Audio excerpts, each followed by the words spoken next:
함께 하나님 말씀 보겠습니다. 하나님 말씀은 신약성경 에베소서 4장 31절부터 32절 말씀입니다. 에베소서 4장 31절과 32절 말씀입니다.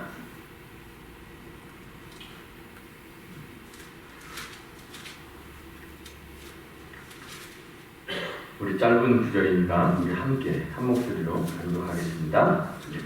너희는 모든 악독과 노함과 분냄과 떠드는 것과 비방하는 것을 모든 악의와 함께 버리고 서로 친절하게 하며 불쌍히 여기며 서로 용서하기를 하나님이 그리스도 안에서 너희를 용서하신 것 같이 하라. 아멘.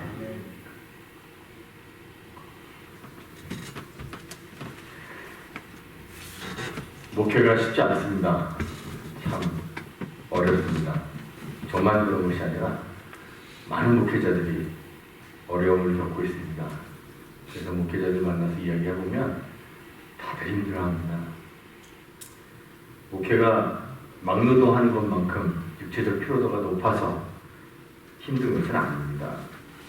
또는 한국의 대기업 사원들처럼 쉴 틈 없는 경무에 시달려서 힘든 것은 아닙니다. 한국 목회자들의 대부분이 아주 낮은 사례비를 받고 사역하고 있기는 하지만 적은 임금으로 생활고에 찌들려서 목회가 어려운 것도 아닙니다. 여러 목회자들을 제가 만나보고 대화하면서 느끼는 목회자의 어려움은, 그리고 제가 경험하는 목회의 어려움은 열매를 맺기 어렵기 때문에 그런 것 같습니다. 한국교회의 현실이, 한국교회뿐만 아니라 오늘날 교회의 현실이 그렇습니다. 마이너스 성장을 기록하고 있습니다. 성도들의 영적 수준이 변하지를 않습니다. 그래서 힘이 듭니다. 누군가 교회를 떠나게 되면 그 이유는 목사 때문입니다. 목사 때문에 떠나가고 목사 때문에 떠나갔을 것이다, 이렇게 생각합니다. 그래서 교인이 한 명, 두 명 줄어들면 목사들은 다 고민합니다. 혹시 나한테 교인 쫓아내는 사람도 있는 것은 아닌가, 그런 고민합니다. 불안합니다. 어느 교회에 목사가 새로 부임했는데 교회가 막 부흥하더라, 이런 소리 들으면 더 고민됩니다. 내가 떠나고 다른 목회자가 와야 교회가 부흥이 될 것인가, 이러한 생각이 늘 듭니다.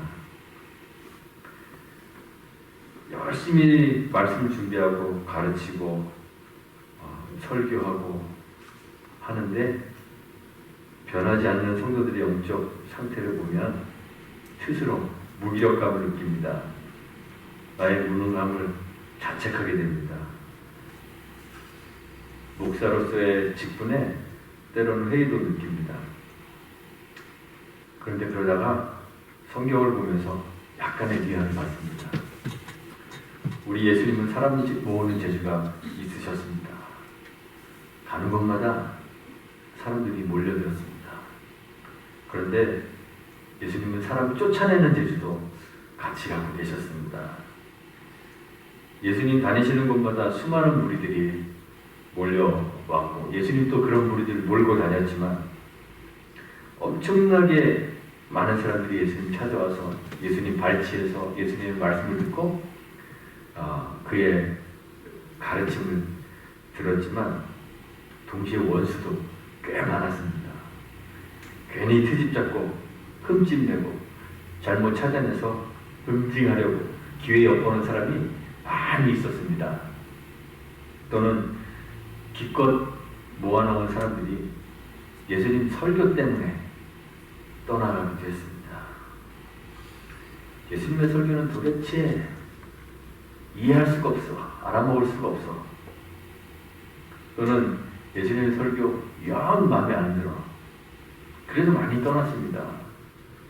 한 번은 예수님이 제자들에게 물으셨죠. 너희도 가려느냐? 정말 얼마 남지 않은 사람들만 예수를 따랐고 나머지는 다 떠나버렸다고 그랬습니다. 그래서 요한복음 6장에 가보면 제자 중 많이 떠나고 다시는 예수님과 함께 다니지 않았다. 그렇게 성경이 기록하고 있습니다. 그래서 마음의 위안이 좀 됩니다. 아, 예수님도 쫓아내셨구나. 예수님 교회 성도들도 예수님 가르침을 받는 동안 영적 수준이 뭐 드라마틱하게 이렇게 변화하고 뭐 그러지 않았을 것 같습니다. 예수님의 제자들은 3년 이상을 예수님과 함께 먹고 자고 그렇게 생활했습니다. 그리고 예수님의 학교라고 그렇게들 부르는데 예수신학교, 지저스 세미나리에 입학했는데 모든 과목이 다 인텐시브 코र्스입니다. 그냥 막 예수님이 집중적으로 가르쳤습니다. 그런데 졸업고사를 보니까 예수님의 제자들 전원이 다 F였습니다. 페일이었습니다. 예수님 가르침을 제대로 이해하고 알아먹은 제자가 단 한 명도 없었습니다. 3년 내내 예수님의 제자들은 헛발질만 합니다. 믿음이 적은 자라는 책망도 많이 들었습니다. 한두 명 페일했으면 그 학생이 공부도 안 하고 땡땡이 쳐서 그랬겠지 이렇게 생각할 수 있는데 전원이 페일이라면 예수님의 티칭 능력을 한 번쯤 의심해 봐야 되지 않겠습니까? 그래서 좀 위안이 됩니다. 우리 교회 성도들 안 변해도 나 때문 아니겠구나. 예수님도 페일했는데 뭐 이런 생각이 듭니다. 바울은 신약성경 전체의 50%가량 조술했습니다. 분량으로 따지면 약 48% 정도를 바울이 썼다고 합니다. 13개의 서신서를 기록했습니다. 대단한 저술가이고 성경 저자였습니다. 바울은 지식이 아주 뛰어난 사람이었습니다.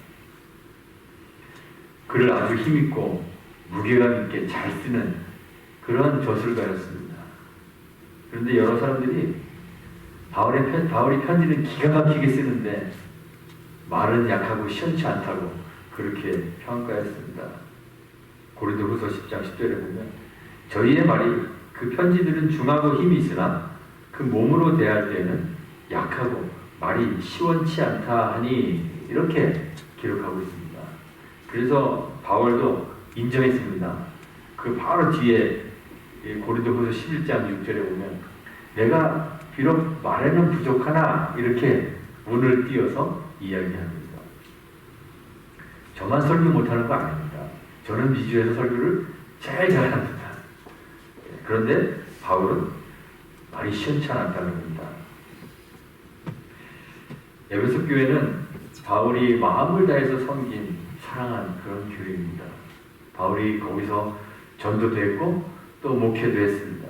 그런데 그 대단한 신약성경의 절반을 기록한 바울이 목회한 교회도 완전하지 않습니다. 문제가 발생합니다. 바울이 에베소에 있는 교회에 보낸 편지인 이 에베소서는 예수 그리스도를 머리로 하는 교회의 하나됨을 강조하고 있습니다. 왜 하나됨을 강조할까요? 왜 일치를 강조할까요? 교회 내에 불화와 갈등이 있기 때문이 아니겠습니까? 그렇죠? 에베소 교회 바울이 목회에도 별거 아니었습니다. 불화가 있고 갈등이 있었습니다. 에베소 교회 안에 있는 유대인들과 이방인들이 서로 반목하고 갈등했습니다. 그런 신학적인 문제만 있는 것도 아닙니다. 윤리적 문제도 에베소서에서 제기하고 있습니다. 우리가 지난 몇 주 동안 에베소서 4장 그 뒷부분을 쭉 살펴봤잖아요.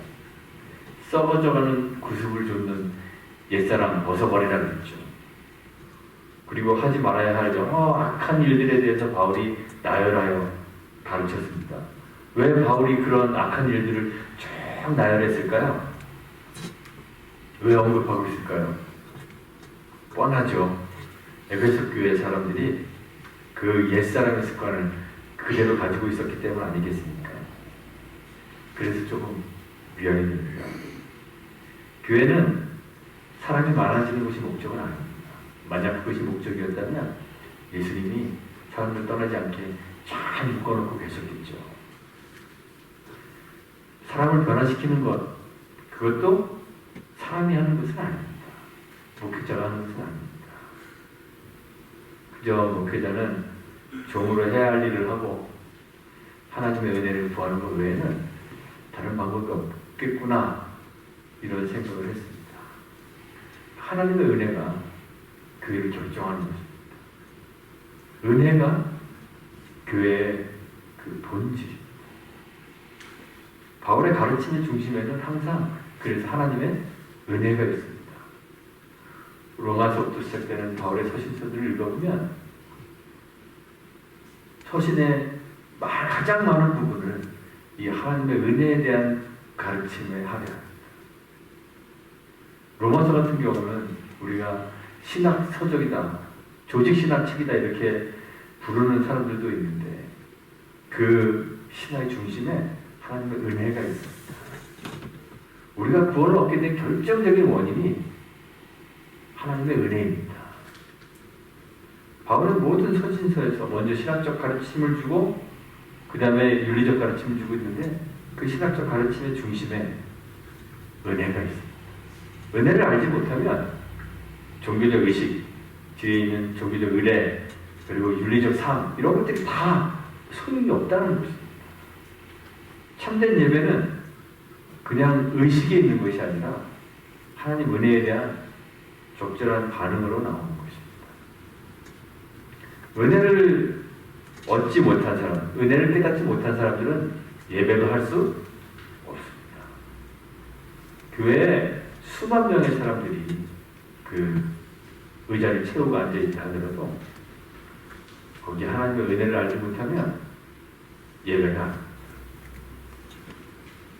물론 우리는 살든지 죽든지 무엇을 하든지 다 하나님의 영광을 위해서 해야 합니다, 그렇게 말하죠. 그런데 그것도 하나님의 은혜를 깨닫는 후에야 고백할 수 있는 것입니다. 우리를 영원한 죽음으로부터 조건 없는 선택, 저항할 수 없는 은혜로 구원하셨다는 그 사실을 알지 못하면 어떻게 하나님 예배할 수 있겠습니까? 신자의 윤리적 삶도 마찬가지입니다. 하나님 은혜를 깨달아야만 윤리적 삶이 가능합니다. 도덕적이고 바른 삶이 가능하다는 것입니다. 은혜라는 것은 하나님의 속성입니다. 하나님은 인자하신 분이십니다. 그래서 시편 우리가 쭉 읽어보면 시편 안에는 그의 인자와 성실하심에 대해서 많이 노래하잖아요. 그렇죠? 그의 인자하심과 성실하심이 영원하리로다. 그 문장 하나가 끝나면 그 뒤에 후렴도 그의 인자와 성실하심이 영원하리로다. 그의 인자와 성실하심이 영원하리로다. 노래합니다. 인자는 하나님, 자비는 하나님의 그 대표적인 속성입니다. 우리는 긍휼히 여김을 받을 만한 아무런 자격이 없는 존재인데, 그래서 로마서 5장 8절에서 그러죠. 우리가 아직 죄인되었을 때, 우리가 아직 연약할 때, 우리가 하나님과 원수 되었을 때 그리스도께서 우리를 위하여 죽으심으로 하나님께서 우리에게 대한 자기의 사랑을 확증하셨다. 이 저항할 수도 없고 조건도 없는 은혜를 우리가 받은 거예요. 그래서 윤리적 인간이 되는 것은 그냥 착하고 바르게 살아가는 것이 아니라 하나님으로부터 받은 이 저항할 수 없는 조건도 없는 이 은혜에 대한 반응으로 윤리적 삶이 나오는 거예요. 우리 주님이 말씀하셨죠. 거저 받았으니 거저 주어라. 우리가 그 은혜를 거저 받았기 때문에, 엄청난 은혜를 예수 그리스도를 통해서 거저 받았기 때문에 누구에게나 은혜로 대하는 것이 바로 신자의 마땅한 바른 윤리적 삶인 것입니다. 바울은 에베소 교회 교인들에게 유혹의 욕심을 따라 썩어져가는 구속을 따르는 옛사람을 벗어버리라 했습니다. 그리고 그 예로 우리가 지난 몇 주 동안 살펴봤던 거짓을 버려야 하는 것, 분을 품지 말아야 하는 것, 마귀에게 틈을 주지 말아야 하는 것, 도둑질하지 말아야 되는 것, 더러운 말을 입 밖에도 내지 말아야 하는 것, 하나님의 성령을 근심하게 하지 말아야 되는 것, 이런 것들을 쭉 이야기했습니다.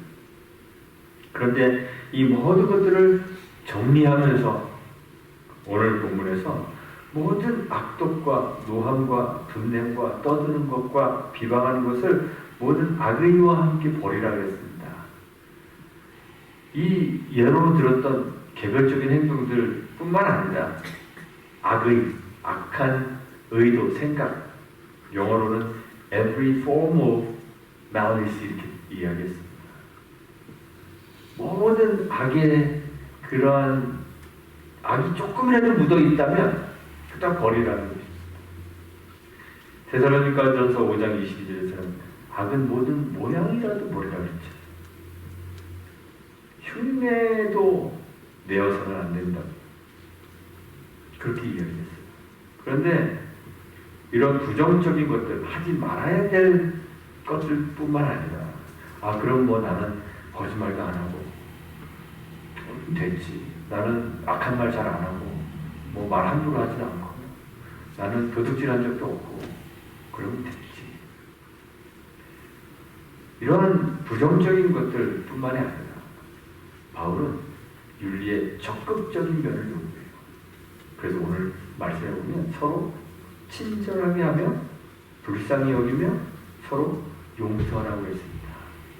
이게 뭔 윤리야? 이게 무슨 도덕이야? 이렇게 생각할 수 있습니다.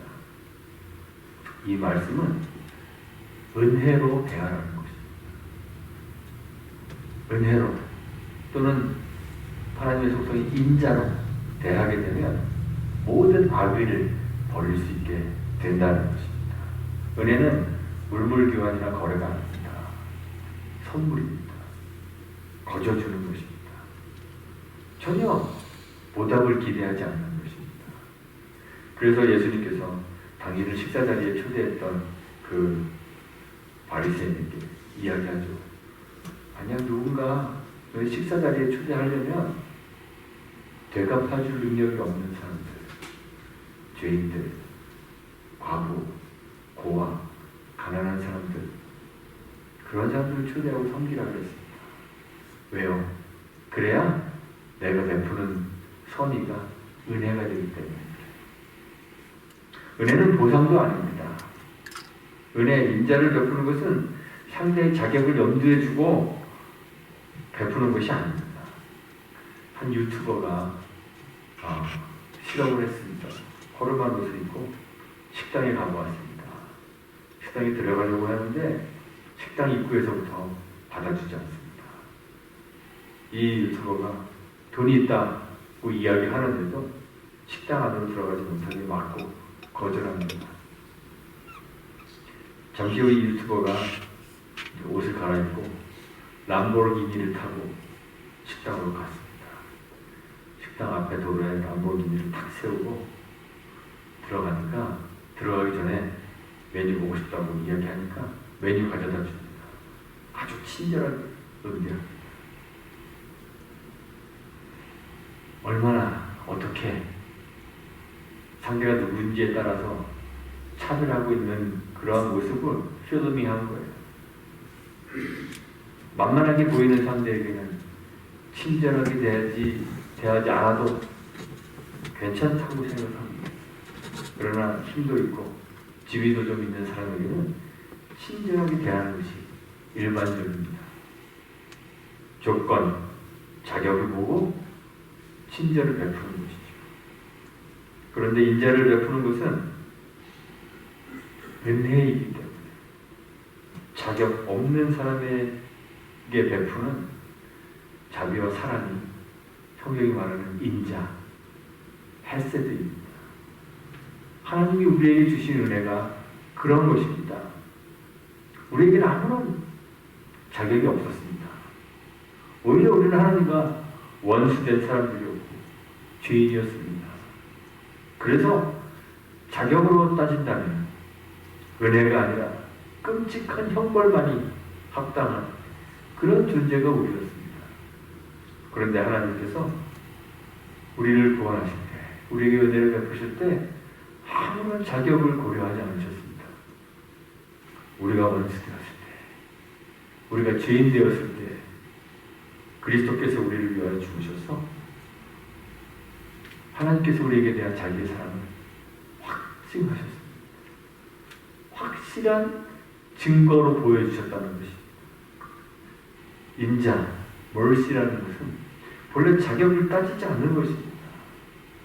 마음에 안 드는 사람에게도 마음에 안 들어서 불친절하게 대할 것이 아니라 마음에 안 들기 때문에 인자를 보여줘야 하는 것입니다. 친절히 대해야 하는 것입니다. 불쌍히 여기라고도 했습니다. 불쌍히 여긴다는 것은 내가 상대보다 좀 나아서 훨씬 사정이 괜찮아서 상대를 불쌍히 여길 수 있다. 그런 건 아닙니다. 우리가 불쌍히 여기는 것은 다 그렇잖아요. 어우, 쟤 불쌍해. 나는 그러한 불쌍한 상황에 처해 있지 않기 때문에 그렇게 이야기합니다. 그런데 성경에 의하면 우리도 아주 비참한 지경에 있는 사람들입니다. 구원받은 후에도 우리가 이 세상에 있는 동안에는 우리 여전히 죄인입니다. 루터가 얘기한 대로 의롭다 칭함을 받은 죄인으로 우리 살고 있습니다. 죄인이라는 것이 무슨 뜻일까요? 죄의 비참함 속에 살고 있다는 것입니다. 죄가 얼마나 비참한 것인지 우리가 잘 모르기 때문에 그냥 이렇게 행복하게 웃으면서 살아가는 것이지, 우리의 상황이, 우리가 처해 있는 이 죄의 상황이 얼마나 비참한 것인 줄 우리가 은혜를 통해서 깨닫게 되면 우리는 누구보다 좀 낫다, 괜찮은 사람이다, 이런 생각이 들 수가 없습니다. 그리스도 예수께서 우리를 위한 속죄 제물이 되어주셨고 성령이 우리 안에 거하시면서 구원의 보증이 되어주시지만, 그럼에도 불구하고 우리는 여전히 이 죄악된 세상에 살고 있기 때문에 죄로 인하여 신음하고 있습니다. 죄로 신음하지 않는 사람들은 아직 은혜를 모르는 사람일 수도 있습니다. 우리는 모두 다 이 비참함에 처해 있는 사람들이기 때문에 그래서 상대의 비참함을 알게 되는 거예요. 그래서 서로 불쌍히 여길 수 있는 것입니다. 동병상련이라는 이야기가 있죠. 같은 병을 앓고 있는 사람들이 같이 서로 연민을 가지는 것, 그 동병상련이라고 합니다. 우리가 얼마나 불쌍한 존재인지 알기 때문에 상대를 불쌍히 여길 수 있는 거예요. 그리고 용서라고 했습니다. 예수님이 우리를 용서하신 것처럼 용서하라고 했습니다. 용서는 참 어려운 일입니다. 정말 어려운 일입니다.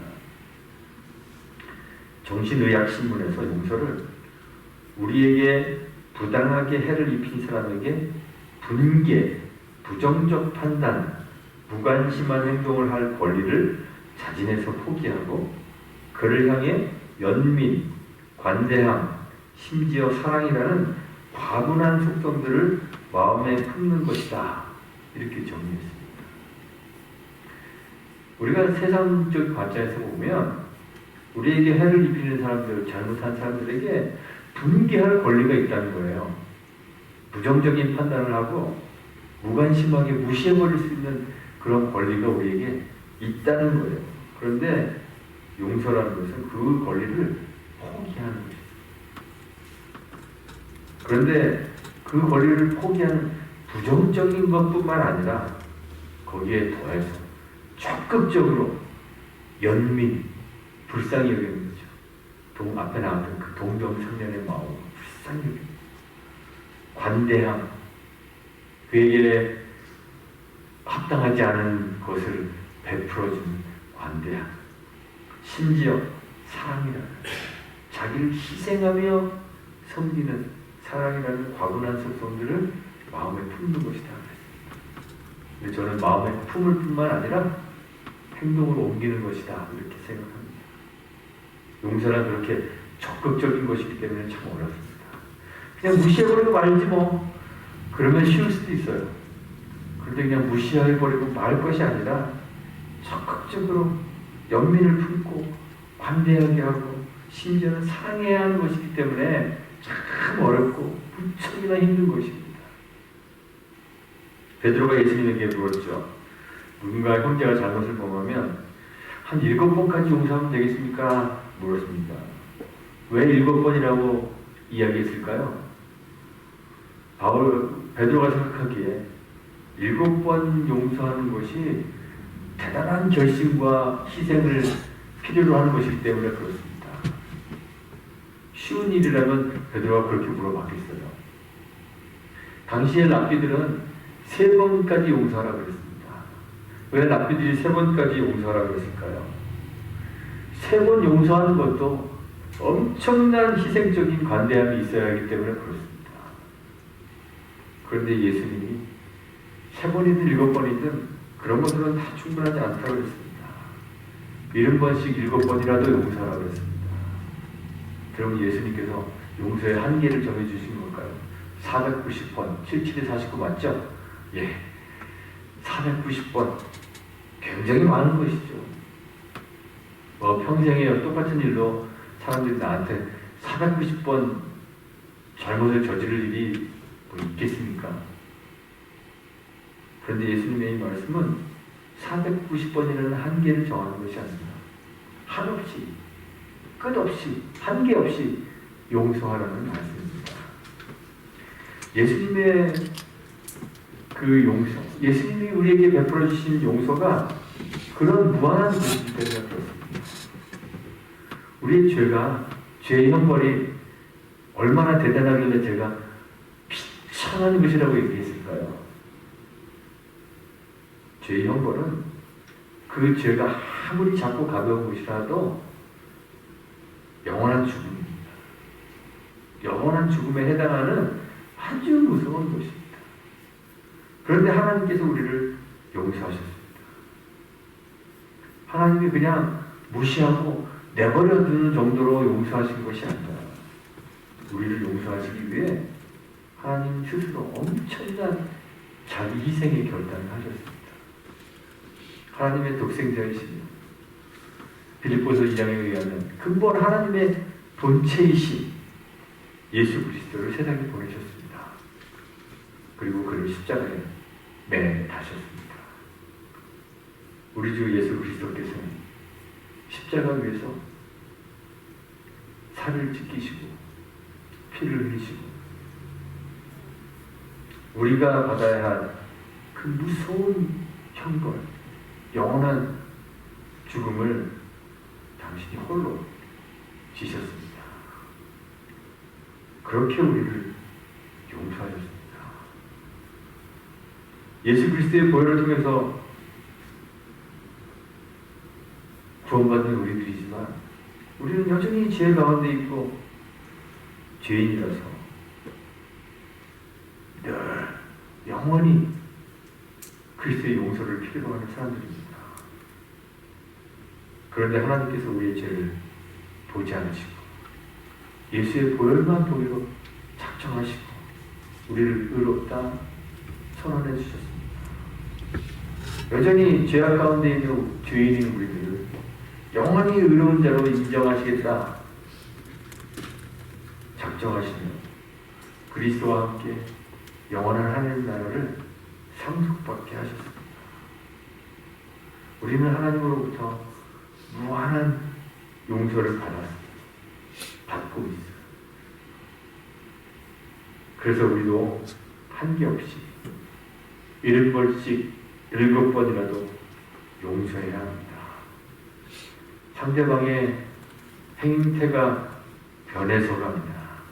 상대방이 잘못을 뉘우치고 회개하고 돌이켜 나를 향한 죄를 떠나서 갑니다. 용서받을 만해서가 아니라 그저 조건 없이 용서해야 합니다. 주님은 용서를 말씀하시면서 주의 기도에서 이야기하셨죠. 우리가 우리에게 죄 지은 자를 사하여 준 것 같이 우리 죄를 사하여 주옵시고 이 기도는 우리가 용서해야만 하나님도 우리의 죄를 용서해 주신다는 조건을 제시하는 기도가 아닙니다.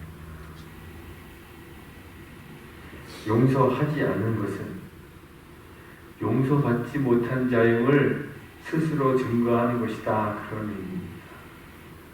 우리는 우리의 형제를 용서함으로써 하나님이 우리를 용서하셨음을 내가 용서받은 자임을 증거하겠습니다. 라는 것입니다.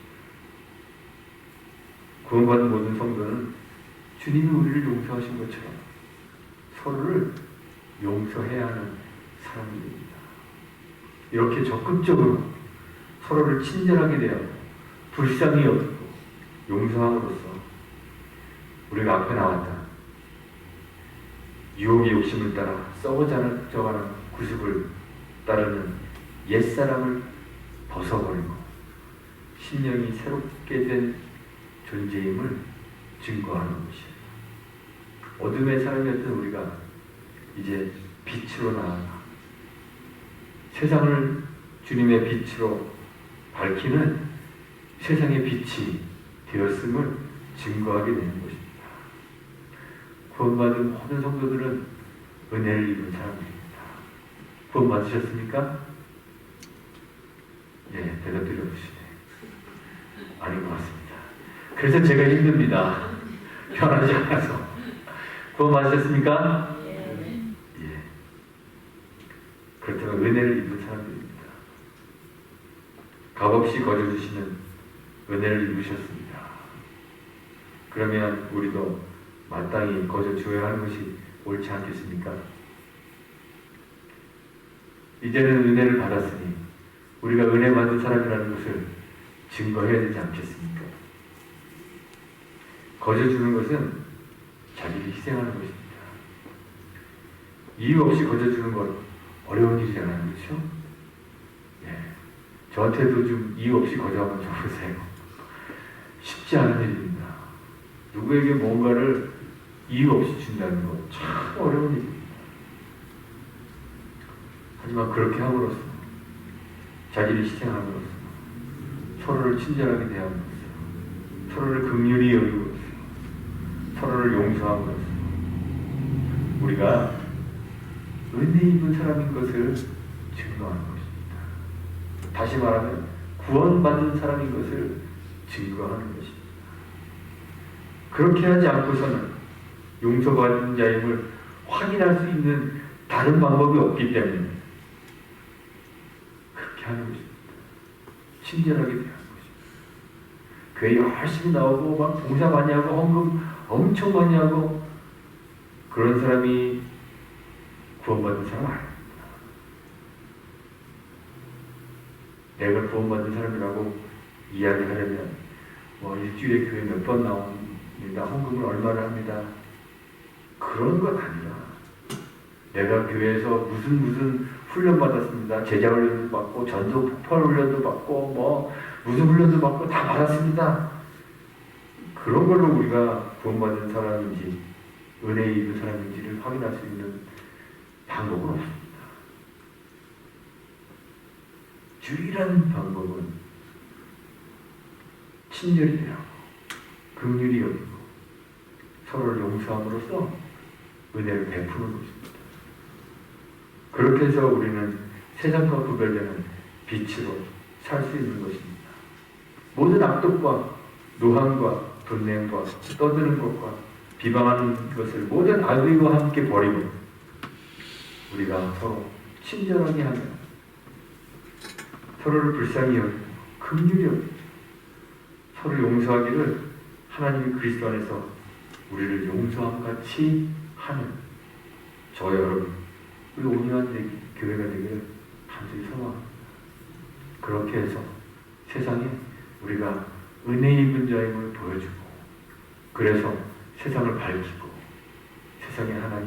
세상이 하나님을 영화롭게 영광 돌릴 수 있도록 그러한 세상의 빛과 소금이 되는 저 여러분들이 되시기를 간절히 소망합니다.